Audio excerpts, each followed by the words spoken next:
All right, so in this last part of this section 4.2, we will discuss the connection between these metrics that we just defined and convergence of probability measures and uniform tightness.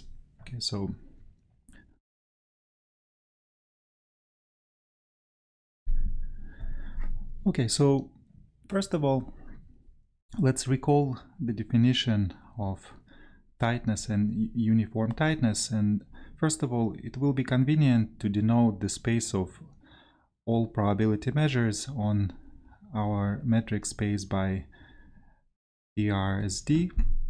And then we'll also be looking at some subsets of probability measures. So typically we'll denote this by this calligraphic P. Then a probability measure P is tight if for every epsilon there exists a compact K such that the probability of this compact is at least 1 minus epsilon. Okay, so most of the weight is carried by this compact. And then a set of probability measures, let's say this calligraphic P, is uniformly tight. Okay, if the same thing happens, for every epsilon, you can find the one compact that gives that carries most of the weight, but uniformly, right? So for all probability measures in this collection of probability measures P. And we have already seen in the previous chapter the natural connection between uniform tightness and convergence, right? We had a selection theorem that we will recall right now,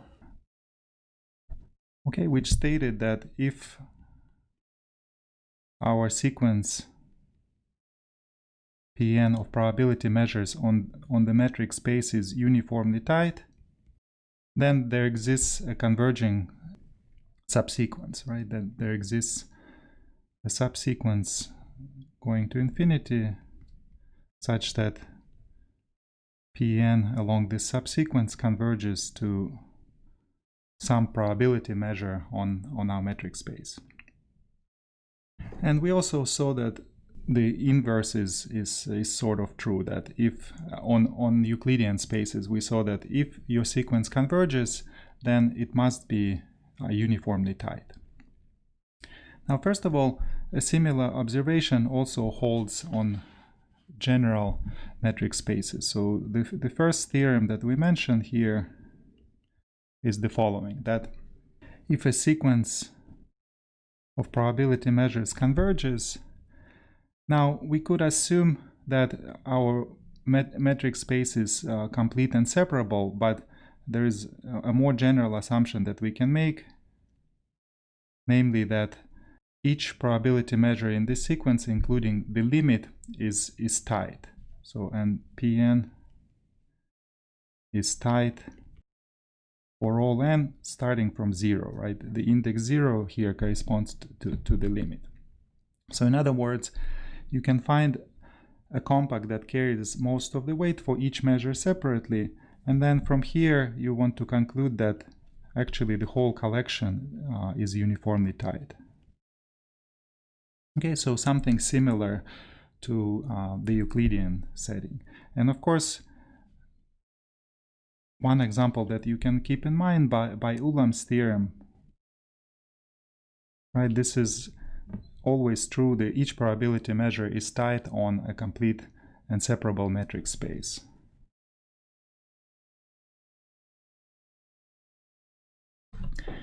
Okay, in fact, on a complete and separable metric space, this result will follow from the next theorem that we are going to discuss.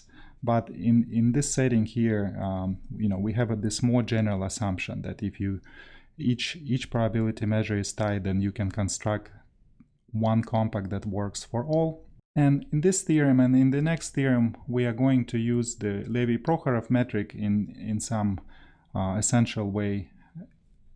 And it will be very similar, so I'm going to focus more on the proof of the next theorem and skip the details of the proof of this theorem. But let me mention, at least very briefly, how the Levy-Prokhorov metric is used here in this proof. So, okay, by assumption, given some epsilon, right, we can find a compact Kn for every probability measure Pn here that carries most of the weight. Okay, and then somehow we want to construct one compact that works for all, and of course we have to use the assumption of convergence. So since we assume that Pn converges to this limit, now we know that this is equivalent to convergence in Levy-Prokhorov metric. Okay, and then the Levy-Prokhorov metric by definition gives us the following information, that if you consider what you have for the limit, so for the limit we know that this probability measure P0 carries most of the weight on the compact K0. And then the fact that Pn and the limit P0 is closed in Levy-Prokhorov metric tells us that you can compare this probability to a probability Pn if you slightly expand your set by delta and then you add another delta here. And this inequality will hold if you take delta anything slightly bigger than, so if you take delta to be anything greater than Levy-Prokhorov metric between Pn and P0. In particular, you can take delta to be, let's say, delta n given by this Levy-Prokhorov distance plus, let's say, 1 over n. And this delta n goes to 0. And so what we see here is that 1 minus epsilon is less than or equal than probability Pn of some small neighborhood of this compact K0, delta n neighborhood, plus some delta n that goes to 0. So for a given probability measure Pn, now we have two pieces of information that, most of the weight is carried on compact Kn, but at the same time most of the weight is carried on a small neighborhood of some fixed compact K0. And so the question is how to now use this information to construct one compact K that works simultaneously for all probability measures in this sequence. So, you can pause the video here and try to, see if you can solve it by yourself. But if not, then you can simply read in the notes. So there's a very pretty observation how you can do this, but I'm going to skip it for now and move on to the next result, which is really a key result in this part of this section. All right, so we have the following key connection between uniform tightness and probability, the metrics on probability measures that we just defined. Okay, so in this theorem we consider metric spaces which are complete and separable. Okay, and we consider some subset of probability measures on this metric space. And then we show that the following are equivalent. So first is that this collection of probability measures is uniformly tight. The second implication is that for every sequence of probability measures in this collection, there exists a converging subsequence. Now, of course, when we talk about subsequences, we mean that the index nk goes to infinity. And the limit here doesn't have to be in P, it just converges to some probability measure. Now, of course, this statement we already know, it's just a selection theorem, right? Because a sequence of probability measures inside the set will also be uniformly tight, so we do have a converging subsequence. Now the next two conditions are just a rephrasing of this fact that we can find converging subsequences given a sequence. So one is that this set of probability measures, when you view it as a subset of all probability measures with the metrics that we just defined, it has a compact closure. Right, so this is basically a restatement of this fact that every sequence has a converging subsequence, together with the fact that we already know that these metrics beta and rho metrise convergence in probability on separable metric spaces. Okay, and of course, so far we haven't even used completeness yet. This is just true for separable metric spaces.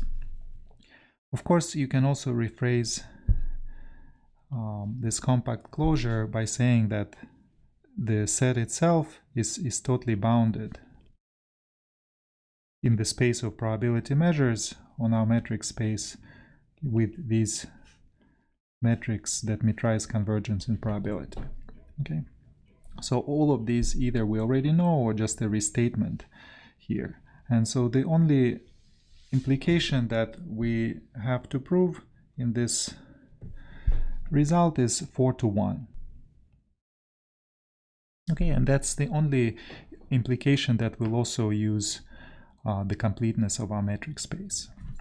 Okay, and in the proof of this implication is where we will also use the definition of Levi-Prokhorov metric. And in fact, it's let's notice right away that we already proved this comparison inequality between rho and beta. So in particular, if our set of probability measures is totally bounded with respect to beta, it's also totally bounded with respect to rho, so it's enough to consider just the Levi-Prokhorov metric when proving this implication. Okay, and the way the proof goes, okay, first of all, just given some epsilon, the fact that our set is totally bounded means that you can find a finite collection or finite subset of probability measures in this collection of probability measures P, such that any probability in our collection P can be approximated by one of these within Levi-Prokhorov distance epsilon. So another way to say it is that P will be inside the epsilon neighborhood of this finite collection, where of course here we are talking now about the space of probability measures. So this epsilon is with respect to Levi-Prokhorov metric. Then we use completeness and separability, that in particular by Ulam's theorem, for each probability measure, let's call it Q, in this finite collection P naught, right, we can find some compact, let's call it KQ, okay, such that this measure Q is mostly concentrated on this compact, right, this compact carries most of the weight. And because our collection is finite, we can just take this finite union of compacts will still be a compact. So we just find, or we take one compact that works for all probability measures in this finite collection. Okay. And finally, now the ending of the proof will be very similar to the proof of Ulam's theorem. So here we want to go from a compact to actually some finite set, and so we use the fact that since K is compact, it's totally bounded, so we can find a finite subset, okay, such that K is in the epsilon neighborhood of this subset.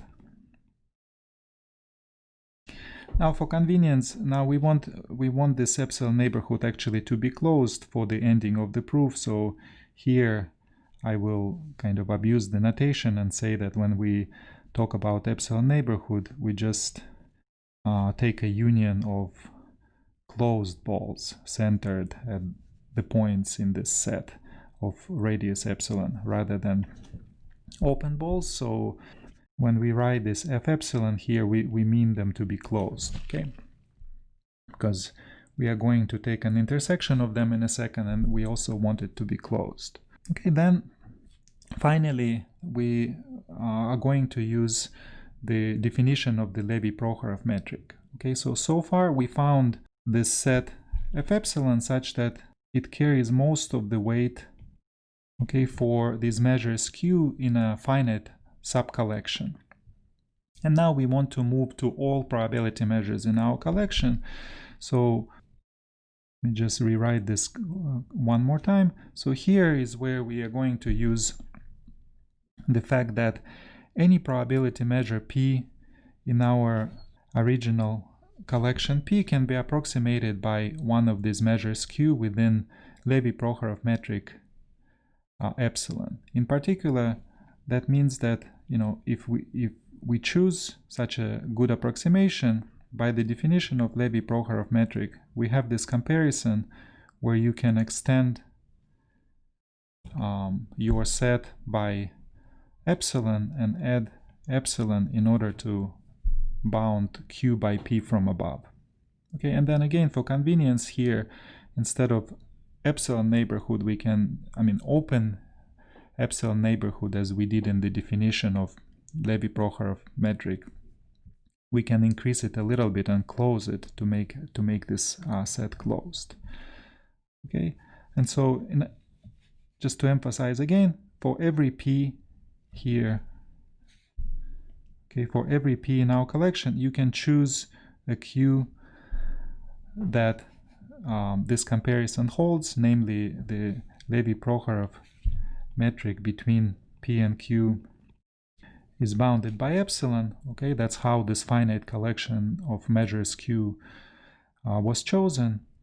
And in the end of the day, we found a finite set f, okay, such that all probabilities in our collection are concentrated on a closed 2 epsilon neighborhood of this finite set, so they carry the weight at least 1 minus 2 epsilon. Okay, so that's how the Levi-Prokhorov metric is used here, and then it just allows us to finish the proof just like in Ulam's theorem. So how do you find a compact given these finite sets? Well, you simply choose epsilon to be of the form some small delta over 2 to the, let's say, n plus 1. And for such epsilon, this finite set f that we found, let's call it fn. Okay, so in particular, if we take a neighborhood of this finite set fn of size delta over 2 to the n, it carries the weight 1 minus delta over 2 to the n. Okay, and then the compact that we are looking for will be just the intersection of these closed neighborhoods of this finite sets fn. So again, I'm emphasizing here that, you know, we abuse the notation, but we define this neighborhood to be closed. Okay, and also notice that by construction it's totally bounded, because the intersection lives inside each one of these neighborhoods, right? And this neighborhood is just a finite collection of balls of small radius.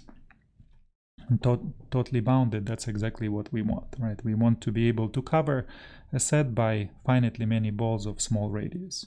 Now, because our space is complete, this implies that K is actually a compact.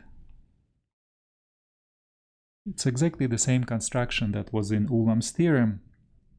And finally, we just use a union bound to say that when you take intersection, these errors accumulate, so the probability will be still bigger, 1 minus the sum of these errors to delta over 2 to the n.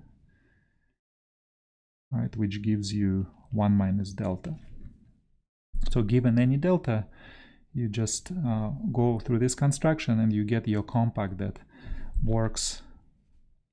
Notice this statement is for all probability measures in our collection. So indeed, this collection is uniformly tight. We found a compact that works for all of them. Okay, and that finishes the proof of this theorem. Okay, so again, it's just an analog of Arcelus-Colli theorem for the space of probability measures with these bounded Lipschitz and Levy-Prokhorov metrics that we defined. Okay, namely that if our original metric spaces are complete and separable, then the total boundedness in the space of probability measures can be described by uniform tightness. Or another way you can think of this is that uniform tightness was kind of a natural condition to consider when talking about convergence of probability measures. You know, it just ensures that your probability measures do not run away to infinity. But now that we define you know, the space of probability measures as a metric space, okay, we have another natural way to think of uniform tightness, that it's just total boundedness in this space of probability measures as a metric space. Okay, and then finally let's mention immediate consequence of this, known as Prokhorov's theorem, okay, which says that if our metric space is complete and separable, okay, then the space of probability measures on it with the metrics bounded Lipschitz metric or Levy-Prokhorov metric is also complete. And let's also mention that it's separable. Now the separable part is easier and it will be just one of the exercises. But the main part of this theorem is that the space of probability measures also inherits the completeness from the original space, right? And of course the proof here is just straightforward now, that if you consider a Cauchy sequence in the space of probability measures with respect to one of these metrics, then of course the Cauchy sequence is totally bounded set. In particular, by the theorem that we just proved, there will be a converging subsequence. So you can find some converging subsequence. And of course the Cauchy sequence stays close to a subsequence, so it means that it itself converges. Okay, so that finishes the proof of Prokhorov's theorem. And again, to summarize this section 4.2, we now think of the space of probability measures on a separable metric space as a nice metric space itself with these probability metrics that we defined.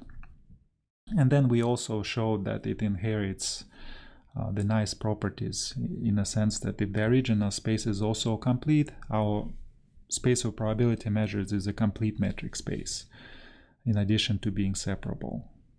Now, of course, you can also say if the original space is compact, the space of probability measures is also a compact, which is one of the exercises, but that's just a consequence of the selection theorem. Okay, so that wraps up the section 4.2.